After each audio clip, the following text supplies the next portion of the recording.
Mês que vem, no próximo trimestre, no próximo bônus. Tô cansado de esperar.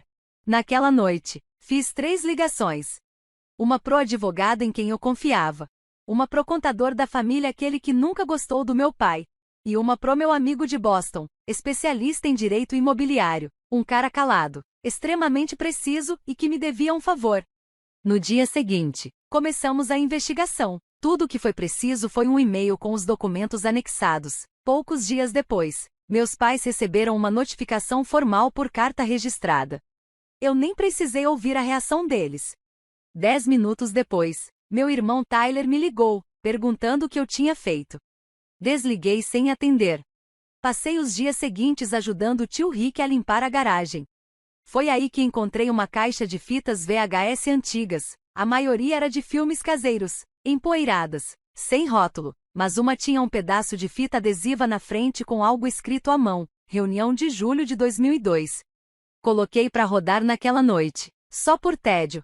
A fita mostrava meu pai, bêbado, em pé diante de uma fogueira. Ele estava se gabando para 2 dos meus tios sobre como era fácil movimentar dinheiro sem deixar rastros. Em um certo momento, ele disse, rindo, eu poderia roubar dos meus próprios filhos. Se quisesse, eles nunca iam perceber. Fiquei olhando para a tela por um longo tempo. Na manhã seguinte, fiz uma cópia digital, enviei o arquivo pro meu advogado, e coloquei o clipe num pendrive, que mandei para minha mãe de forma anônima.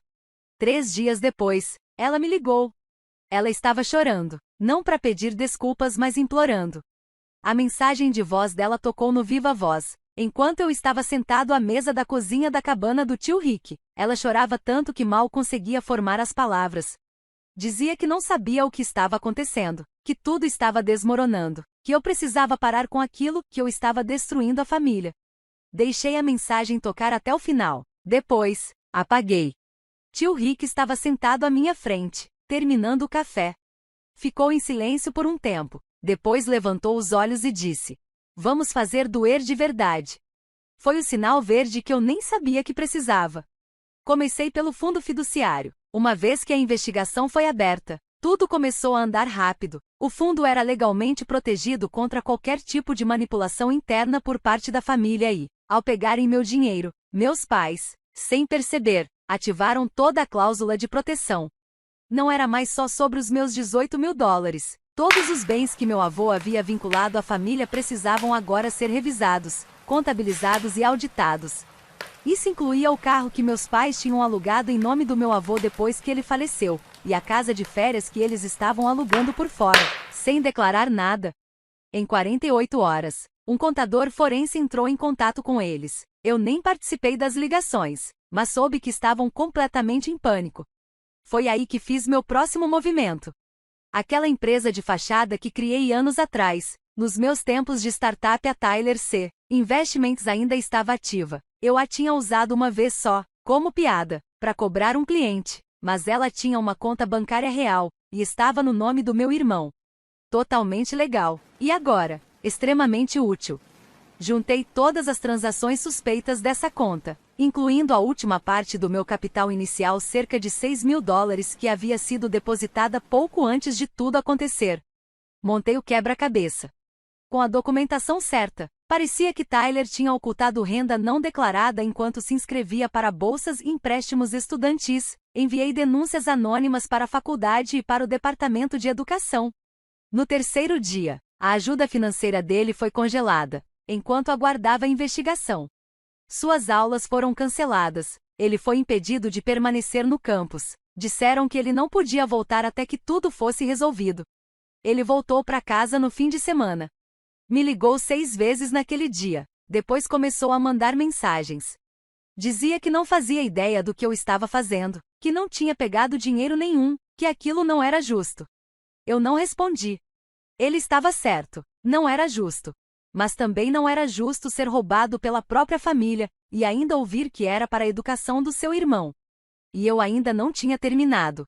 Tio Rick puxou a pasta de novo. Redigimos, assinamos e formalizamos uma cobrança oficial do empréstimo de 18 mil dólares que ele tinha feito ao meu pai 8 anos antes. Adicionamos juros, e registramos tudo no cartório do condado.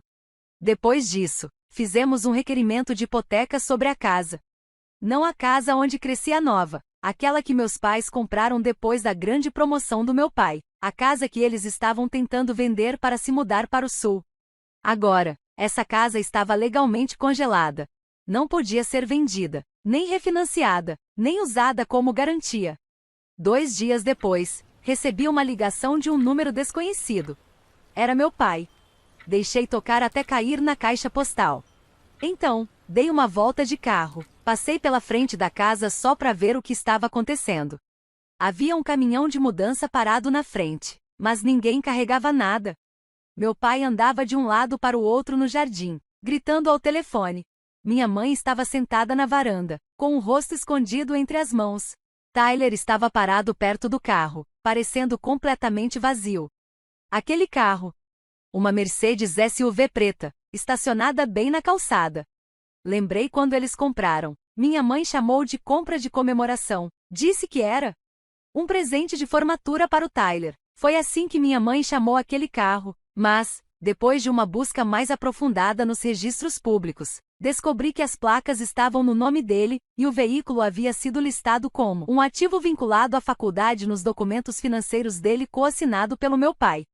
Registrei uma denúncia na Receita Federal usando uma identidade sob procuração e anexei todos os documentos que tinha: uso indevido de fundos estudantis, renda não declarada, dívida vinculada ao fiador e o dinheiro da bolsa misturado no meio de tudo isso. Depois da reunião de família, fui verificar meu cofre. Estava vazio. Meu pai apareceu e sorriu. Fizemos uma votação. Você não pode mais morar aqui de graça. Investimos esse dinheiro na faculdade do seu irmão. Tremendo, peguei o celular e liguei para o meu advogado. Olhei para o meu pai e disse: então você não vai se importar com o que acontecer depois. Ele riu. No dia seguinte, meu celular não parava de tocar 37 chamadas perdidas. Meu irmão estava gritando, minha mãe em pânico e meu pai me implorando para não fazer aquilo. Mas deixa eu voltar um pouco. Quando voltei a morar com meus pais, era para ser por 2 meses. Talvez 3, se eu realmente não conseguisse me reerguer. Eu tinha acabado de fechar um pequeno negócio no qual investi meu coração e alma por 3 anos. 2 semanas depois da venda final, minha namorada de 5 anos me deixou. Saí do nosso apartamento com nada além de algumas malas e o resto do meu orgulho. Meus pais moravam em Connecticut numa casa que eu não considerava lar desde os 19 anos. Ainda assim era familiar, e eu não tinha muitas opções. Voltei com a energia de quem entra numa sala de reabilitação, calmo, esperançoso, tentando respirar no meio do constrangimento. Ajudava com as compras, fazia alguns reparos na casa e ficava mais na minha. Mal falava durante o jantar, a não ser que alguém me perguntasse algo. Minhas economias estavam intocadas, guardadas num pequeno cofre escondido atrás de caixas de sapato no meu armário. $18.000 em dinheiro. Um plano de contingência que juntei aos poucos ao longo da última década. Não era uma fortuna, mas era o suficiente para garantir que eu nunca precisasse bater no fundo do poço. A reunião de família aconteceu cerca de 6 semanas depois que me mudei. A mesma bagunça de sempre. Tias, primos, tios, crianças que eu nem reconhecia. Meu pai fez churrasco, minha mãe preparou comida demais, e meu irmão mais novo, Tyler, fez sua grande entrada. Ele se gabava por ter sido aceito numa faculdade cara de artes liberais em Massachusetts com um programa de negócios que ninguém conhecia, mas todo mundo fingia saber o que era. Quando me viu, me deu um abraço estranho apertado e demorado demais, como se já estivesse pedindo desculpas. Naquela noite a casa ficou silenciosa. Todos tinham ido embora. O vinho acabou, e eu subi pro quarto para respirar um pouco. Por algum motivo fui até o armário e empurrei as caixas de sapato para o lado. O cofre parecia normal, trancado, sem nenhum sinal de arrombamento. Mas meu peito apertou. Digitei o código. O bip soou igual de sempre. Girei a maçaneta. Vazio. Sem dinheiro. Sem documentos. Nada. Fiquei ali parado por quase 1 minuto inteiro antes de fechá-lo e abri-lo de novo, como se o dinheiro pudesse simplesmente reaparecer. Comecei a revirar o quarto, mas no fundo eu sabia, não estava fora do lugar. Tinha sido levado. Foi então que ouvi passos. Meu pai apareceu na porta, segurando uma xícara de café, como se estivesse passeando no jardim. Ele disse que eles tinham feito isso. Uma votação familiar. Todos concordaram que eu não deveria ter permissão para morar ali de graça. Já que eu não estava contribuindo e Tyler tinha um futuro para pensar, eles tomaram uma decisão. Meu pai disse que usaram meu dinheiro para pagar a primeira parcela da faculdade dele, e ainda sorriu, como se eu devesse agradecê-lo pela oportunidade de retribuir. Eu disse que ia ligar para um advogado. Falei que o que ele tinha feito era ilegal e que era melhor ele torcer para eu não levar aquilo adiante. E então eu disse algo que sabia que o deixaria furioso. Então você não vai se importar com o que acontecer a seguir. Ele riu. Na manhã seguinte, meu telefone parecia estar pegando fogo. 37 chamadas perdidas, mensagens de voz, SMS, a voz do meu pai gritando, minha mãe em pânico, Tyler me implorando para não estragar tudo. Mas eu não atendi. Já tinha ido embora. Saí antes do sol nascer, com minha mochila, meu laptop e uma impressão de um documento que eles nem sabiam que existia algo de anos atrás, com peso legal suficiente para abrir o ninho de vespas que eles chutaram. E eu já estava no meio do caminho para Vermont, indo para a cabana do tio Rick.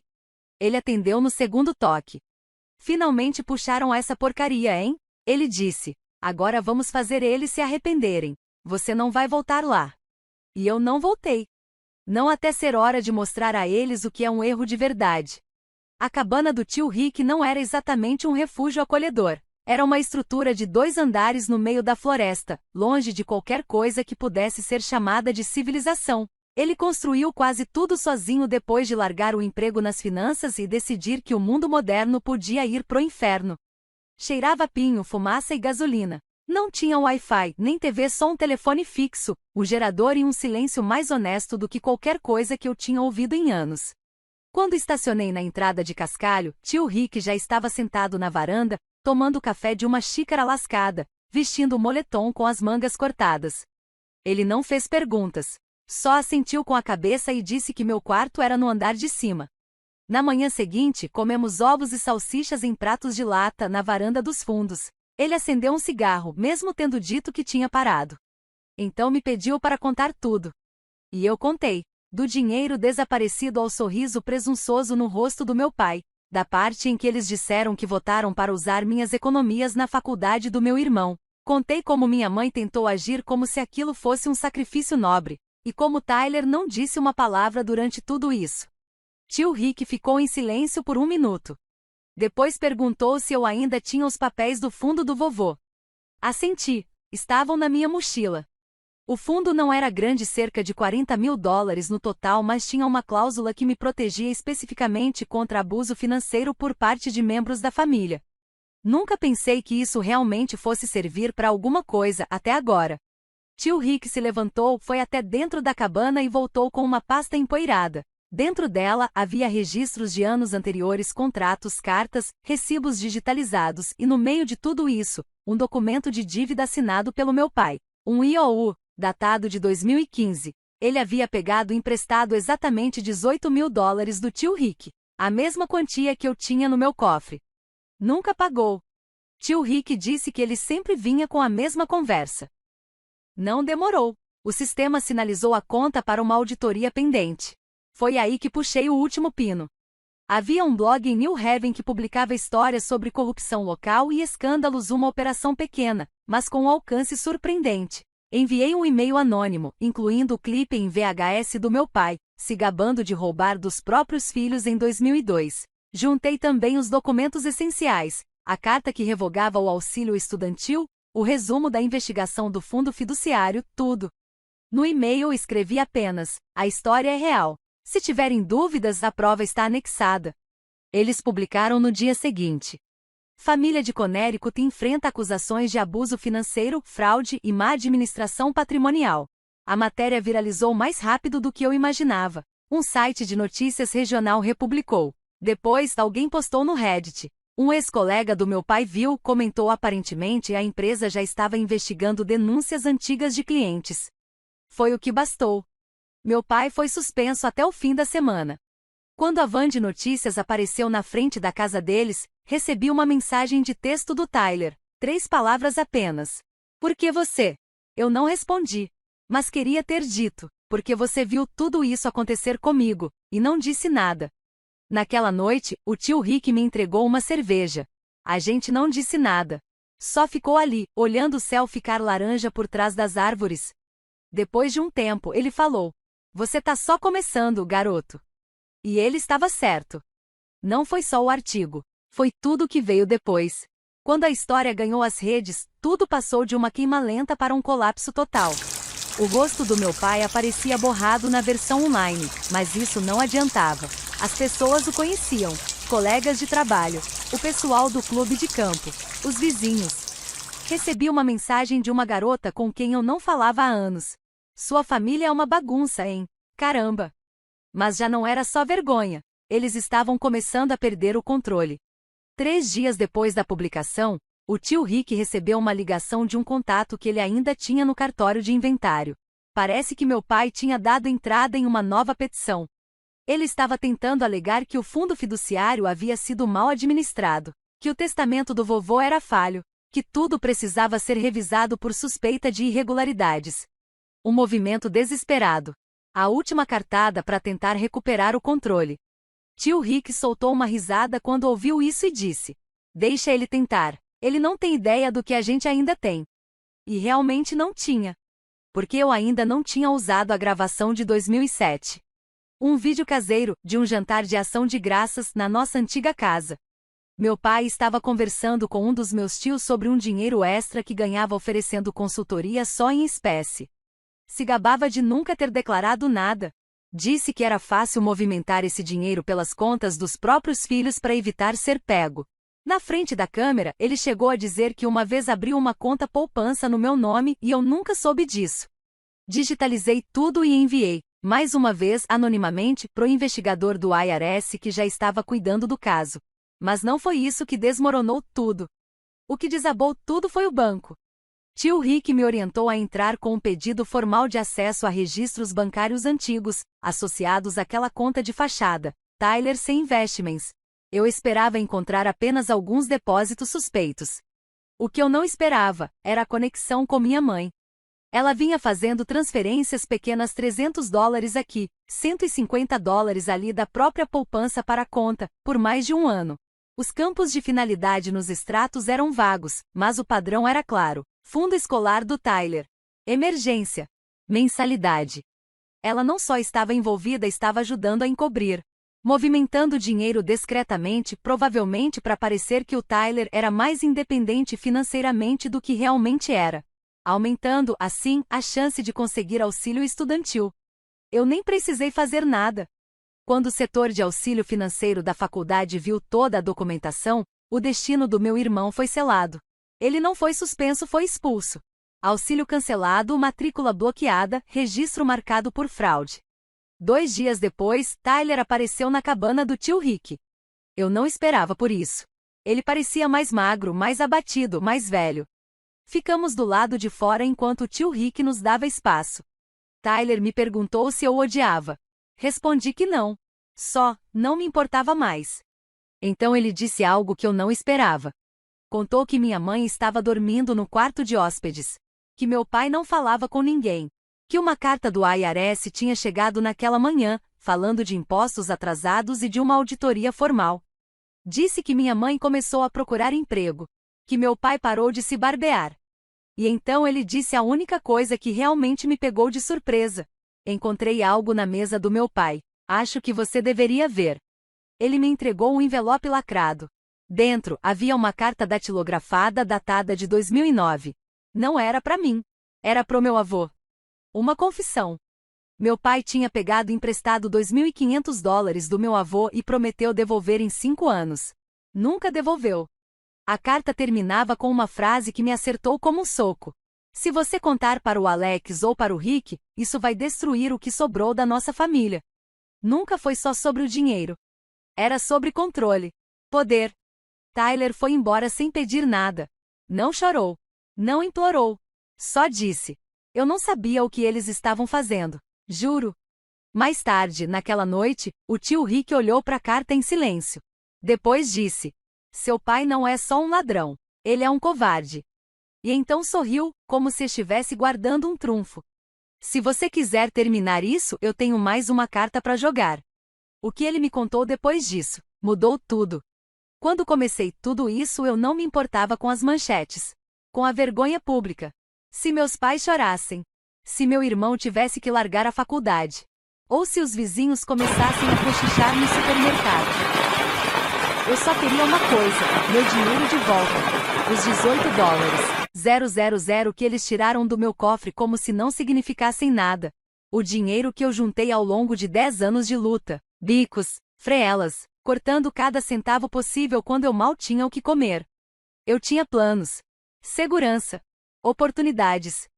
E eles roubaram de mim como se eu fosse um peso morto. Como se pudessem simplesmente desviar, sem consequências. Foi isso que acendeu o fogo. Mas agora já tinha virado outra coisa. Maior, mais selvagem. Eu tinha começado uma reação em cadeia, e ela estava girando rápido. Mas no meio de tudo a empresa de fachada, a receita, o empréstimo, o despejo, a matéria no jornal, a verdade era que eu ainda não tinha visto o dinheiro de volta. O tio Rick me lembrou, se você não coletar, é só barulho. Então voltei a vasculhar. Extratos. Registros. Tudo que eu podia encontrar. E foi aí que achei. Escondida num relatório bancário rotineiro, vinculado ao nome do Tyler, havia uma transferência parada. Logo após tudo estourar, 19 dólares, 000. Nem entrando, nem saindo.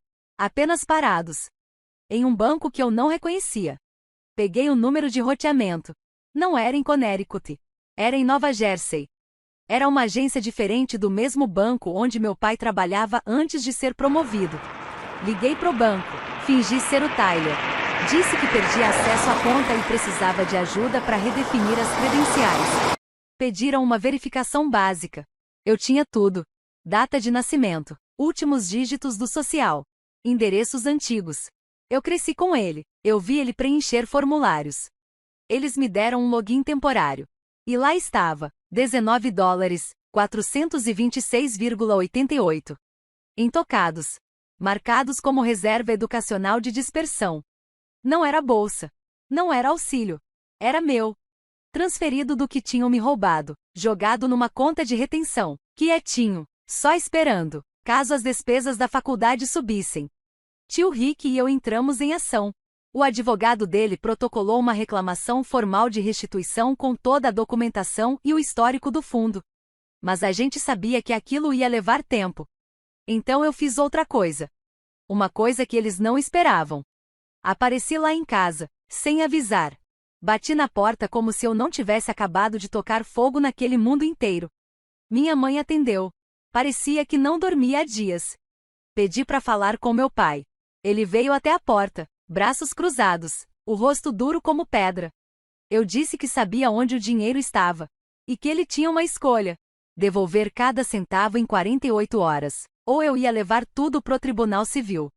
Ia acusá-lo de roubo e conversão fraudulenta. E ainda anexaria a gravação em VHS como bônus. Disse que o fundo já estava preparando uma ação completa de confisco de bens. Que cada conta, cada imóvel, cada transação ia ser vasculhada. E que eu não queria desculpas. Nem explicações. Só o dinheiro. Ele não respondeu. Só me encarou. E eu fui embora. 2 dias depois, recebi uma notificação do meu banco. Transferência bancária de 18 dólares, 000. Sem mensagem. Sem assinatura. Só um número. Mas eu sabia que aquilo não era arrependimento. Era medo. E o tio Rick só disse, vamos assustá-lo ainda mais. Tecnicamente, o dinheiro estava de volta. 18 mil dólares direto na minha conta. Sem bilhete. Sem pedido de perdão. Do jeito que eu pedi. Foi a única coisa que meu pai fez rápido em anos. Tio Rick serviu 2 doses de bourbon quando contei. Ergueu o copo e disse, um pouco menos, mas se você acha que isso significa que eles terminaram, então você não conhece o seu velho. Ele estava certo. Naquela mesma noite, por volta das 2 da manhã, recebi uma mensagem da minha mãe. Uma frase só, ele vai postar sobre você. Eu nem entendi na hora. Até que, 2 horas depois, alguém que eu mal conhecia da escola me mandou um link no Reddit. Conta descartável. Postagem confusa num subreddit qualquer de pais. E o título dizia tudo. Meu filho roubou nossas vidas e está tentando nos destruir. Pais, fiquem atentos. Era isso que dizia o título da postagem. Um manifesto completo. Ele me chamava de fracasso, ingrato, parasita. Disse que voltei para casa de mãos vazias, me recusei a trabalhar. Desrespeitei toda a generosidade deles e destruí o futuro do meu irmão. Alegou que eu tinha chantageado a própria família, usado uma rede de advogados suspeitos e velhas mágoas familiares para manipular o sistema. Ele até teve a cara de pau de dizer que o tio Rick tinha feito lavagem cerebral em mim. Essa parte quase me fez rir, quase. Mas o melhor veio no final.